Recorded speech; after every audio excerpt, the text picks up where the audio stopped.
Big Red, which is a KPI-JCI cascade incline screen, and it's a very good plant. The issue is throughput, and not even so much on the screen as it is the sluice runs.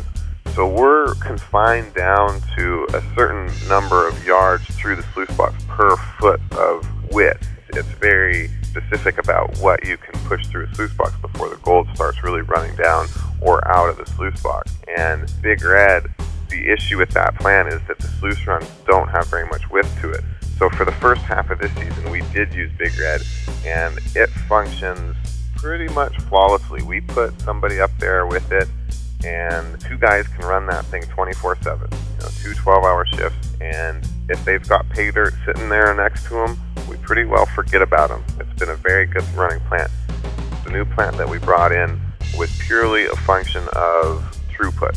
It had bigger sluice runs, and that meant we could push more material through it.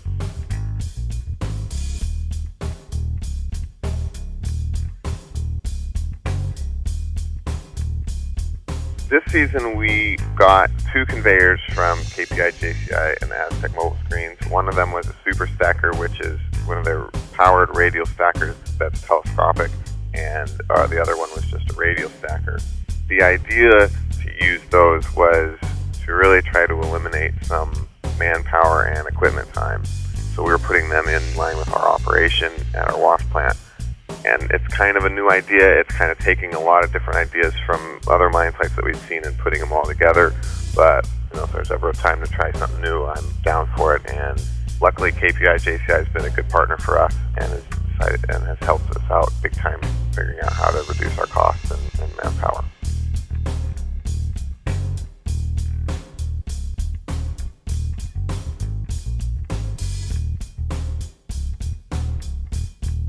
Biggest reason that I was attracted to the SuperStacker and another radial stacker was that we're trying to reduce our costs, and one of our big costs is moving pay dirt to our wash plant. We always set our wash plant up on a high pad and let our tailings have an edge or ledge to go off of, and that way the site stays clean if it's up high. The problem with that historically is that you've got to truck all of your pay dirt up, adverse grades to get it up to this wash plant. So the idea with the conveyors was to eliminate that need to truck the material up to a wash plant, let a conveyor do that job instead.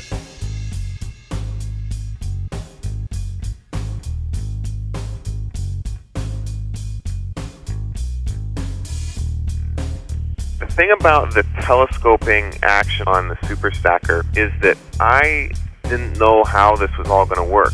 It was a really new setup, and it was a new wash plant as well. So we didn't know even where in the wash plant would be the best place for the material to drop. And in a normal situation where you have all fixed length conveyors, you're stuck to where you set up.